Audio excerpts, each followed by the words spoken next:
The forum had sparked significant changes in the village, but Aqua, Kofi, and Sanya knew that lasting transformation required continuous effort. They decided to organize regular community meetings to keep the conversation about acceptance and understanding alive. These meetings would serve as a platform for education, support, and sharing personal stories. Elder Uche and Ikenna were instrumental in organizing these gatherings. They spread the word, ensuring that everyone in Kwahu knew they were welcome. The first of these meetings was scheduled for a Saturday afternoon in the village square. As the day approached, Aqua felt a mixture of excitement and nervousness. "I hope people come," she said to Kofi as they set up chairs and a small podium. "They will," Kofi reassured her.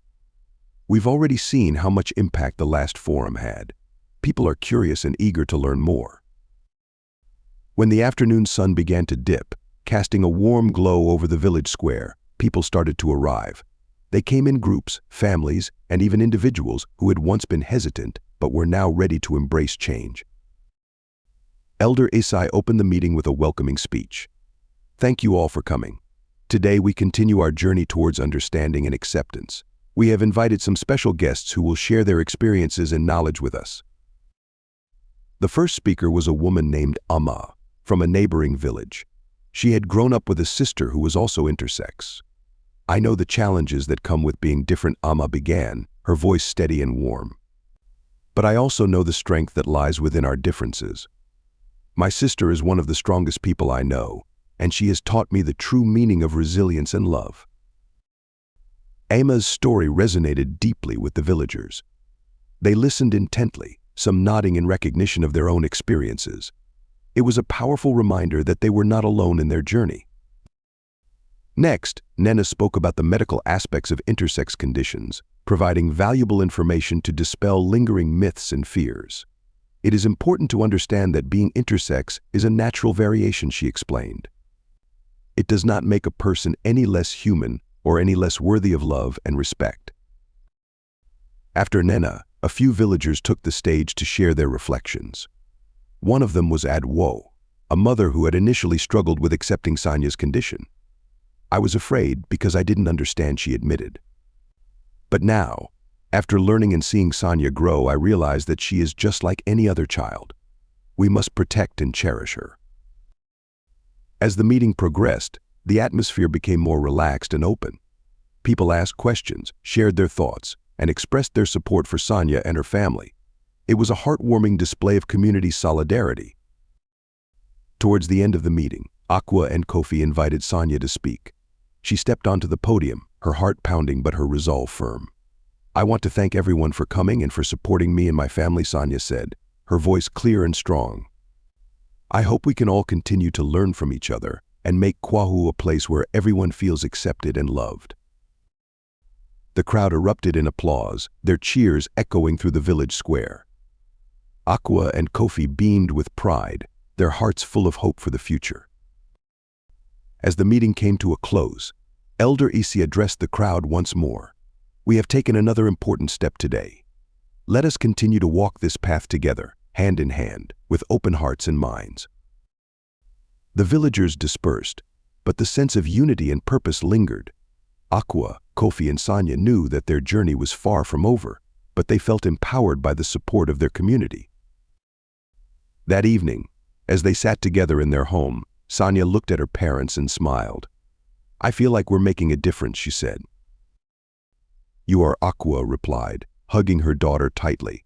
"You are helping to change the world, one step at a time." Kofi nodded in agreement. "And we will continue to support you every step of the way."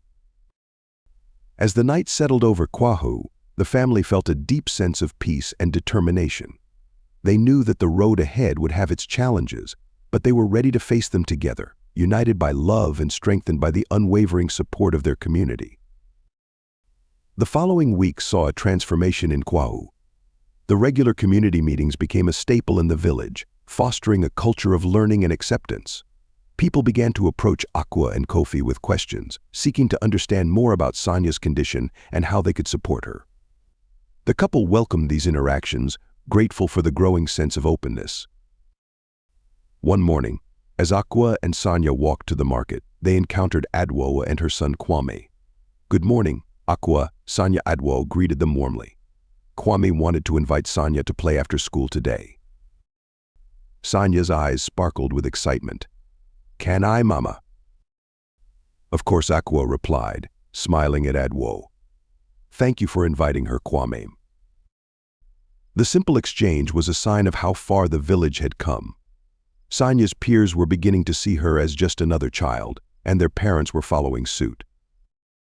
At the market, Aqua and Sanya went about their shopping, greeted by friendly faces and warm conversations. As they passed Nena's stall, the healer waved them over. "Aqua, Sanya, how are you both today?" "We're well," Nena Aqua replied. "Thank you for all your help and for speaking at the meetings." Nena nodded, her eyes kind. "It's my pleasure. I've seen such positive changes in our village. People are starting to understand, and that's what matters." As they continued through the market, Sanya spotted her friend Ya. "Yaya, look at this," Sanya called, showing her a colorful fabric. Yaya's mother, who was initially hesitant about Sanya, smiled and nodded approvingly. "That's beautiful, Sanya. You have a good eye." In school, Sanya's confidence grew with each passing day. She participated more in class, her teachers praising her enthusiasm and intelligence. One day, during a break, Sanya and her friends gathered around to play a game of hopscotch. The air was filled with laughter and joy, a stark contrast to the isolating atmosphere Sanya had once experienced. During one such break, Sanya's teacher, Ms. Afi, approached her. "Sanya, would you like to share your story with the class? I think it could help everyone understand each other better." Sanya hesitated for a moment, then nodded. "Yes, Ms. Afi, I'd like that." The following day, Sanya stood before her classmates, her heart pounding but her spirit determined. "Hi everyone, my name is Sanya, and I want to tell you about myself." She spoke about her journey, her condition, and how she had felt different but was learning to embrace who she was.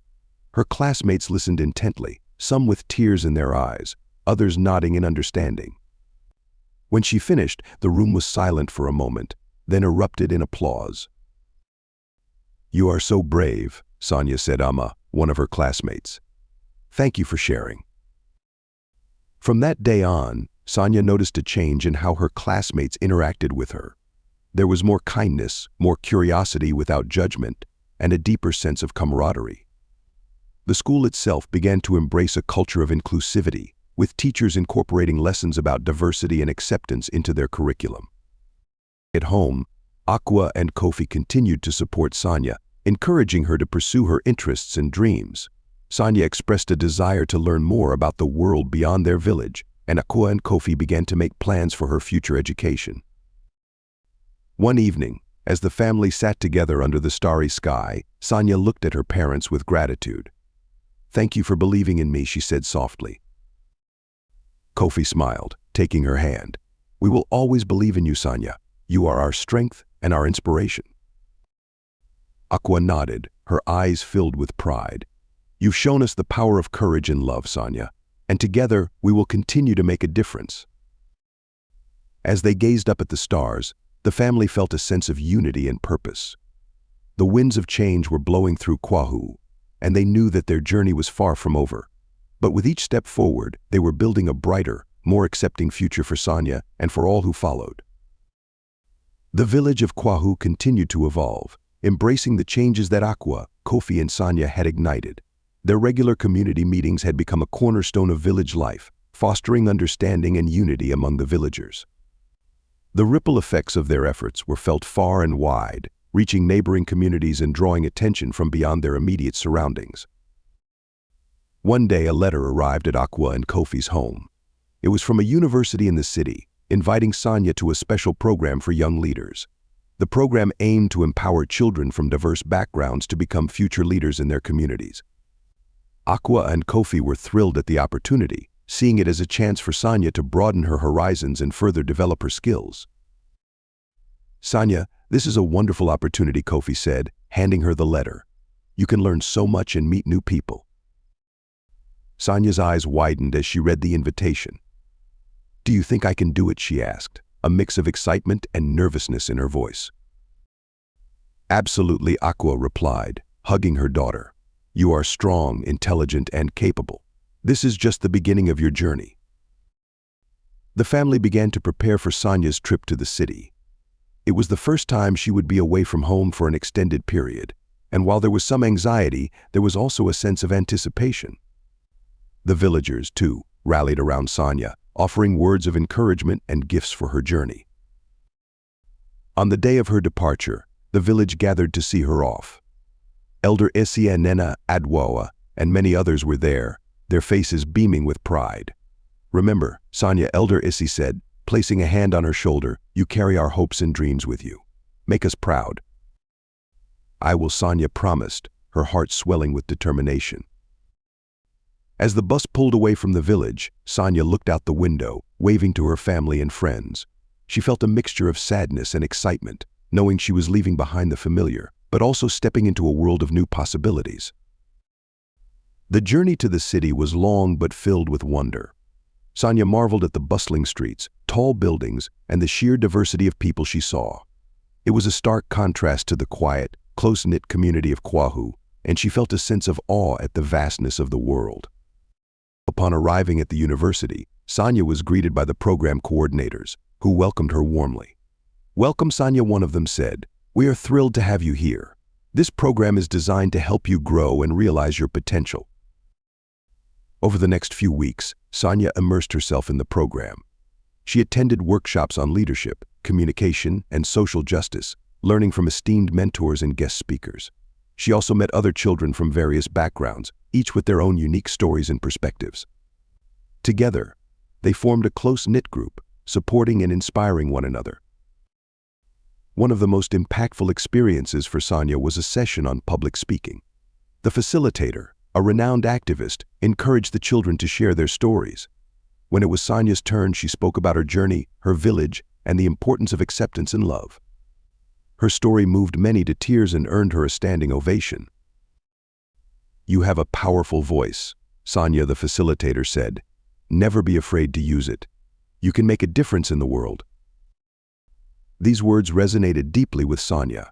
She realized that her experiences had given her a unique perspective and a passion for advocating for others. She was more determined than ever to return to Kwahu and continue the work she had started. As the program drew to a close, Sanya felt a sense of accomplishment and gratitude. She had gained knowledge, skills, and friendships that would last a lifetime. On the final day, the participants gathered for a closing ceremony, where they shared their reflections and hopes for the future. "Sanya, what will you do when you return home?" one of her new friends asked. "I will continue to fight for acceptance and understanding," Sanya replied with conviction. "My village has made great strides, but there is still much work to be done. I want to ensure that everyone feels valued and loved, just as I have been." The journey back to Kwahu was filled with anticipation. Sanya couldn't wait to share her experiences with her family and friends and to apply what she had learned. As the bus approached the village, she felt a renewed sense of purpose and determination. Her parents were waiting for her at the bus stop, their faces lighting up with joy as they saw her. "Welcome home," Sanya, Kofi said, embracing her tightly. "We missed you." "I missed you too," Sanya replied, her heart full of love. "I have so much to tell you." That evening, as the family sat together, Sanya shared stories from her time at the program. Aqua and Kofi listened with pride, knowing that their daughter was destined for great things. "You have grown so much," Sanya, Aqua said. "We are so proud of you." "And we will continue to support you in all your endeavors," Kofi added.